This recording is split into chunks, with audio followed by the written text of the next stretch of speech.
This is Learning English from the News, our podcast about the news headline.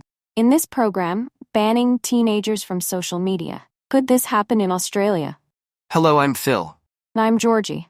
In this program, we look at one big news story and the vocabulary in the headlines that will help you understand it. So let's hear more about this story.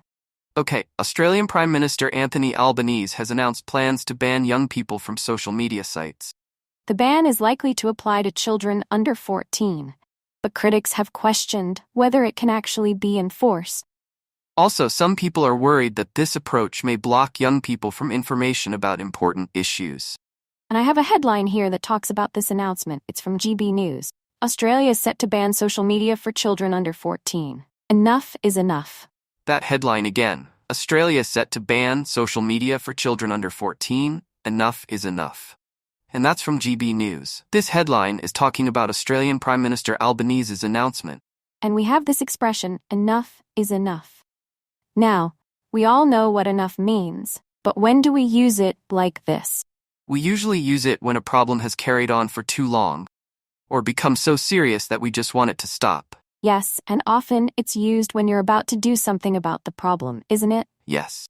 So, it's related to this story actually. But, in my home, we got fed up with our children being on their phones all weekend. So we just said enough is enough. And now we only let them have their phones for an hour a day. Wow, Phil. That's a bit harsh. It's for their own good. We've had enough is enough. What we say when we want a problem to stop. So for example, the price of petrol has gone up so much I just said enough is enough and bought a bicycle.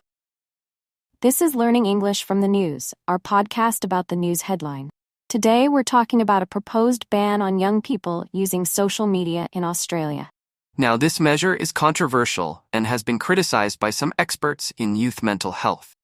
Yes, they've pointed out that banning children from social media could leave them cut off from sources of mental health support and limit their opportunity to voice their concerns about different issues. And our next headline is about this. It's from the South Coast Register in Australia. Social media ban poses barrier to mental health support. Okay, let's hear that again. That social media ban poses barrier to mental health support. So this headline is saying that a ban on social media for young people could stop them accessing mental health support. And that's from the South Coast Register. And we're looking at the verb pose. Now, pose makes me think of posing for a photo, but what sense is it being used in here? Okay, pose has different meanings, but used like it is in this headline.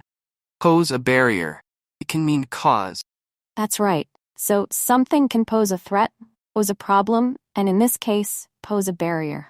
Also, if something poses a question, it raises an issue and makes us think about it. Yes, now, it is quite formal, so you're probably more likely to see it written down. You might see a report saying high interest rates pose a barrier to home ownership. So we had pose, and it means cause. For example, high fees pose a barrier to university access. This is Learning English from the News from BBC Learning English. We're talking about a proposed ban on social media for young people in Australia. Another criticism of the Australian government's planned social media ban is that it might just lead children to access different kinds of websites that could be even more risky than big social media sites. And here's our next headline. This is from The Guardian in the UK. Australia's dummy spit over kids on social media isn't the answer. We need an internet for children. Okay. And again, Australia's dummy spit over kids on social media isn't the answer.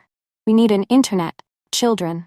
And that's from The Guardian. So the writer of this headline is saying that just banning social media is unlikely to solve the problems that children have online. And the expression we're looking at is dummy spit.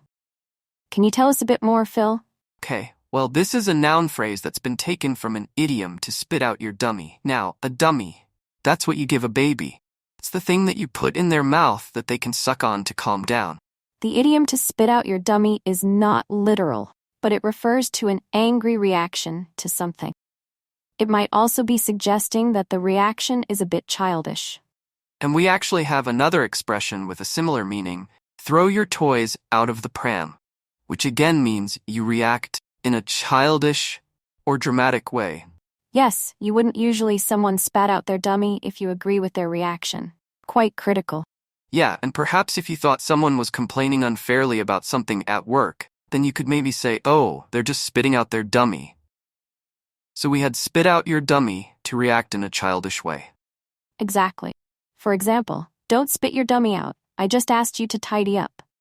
That's it for this episode of Learning English from the News. We'll be back next week with another news story. Goodbye. Bye for now.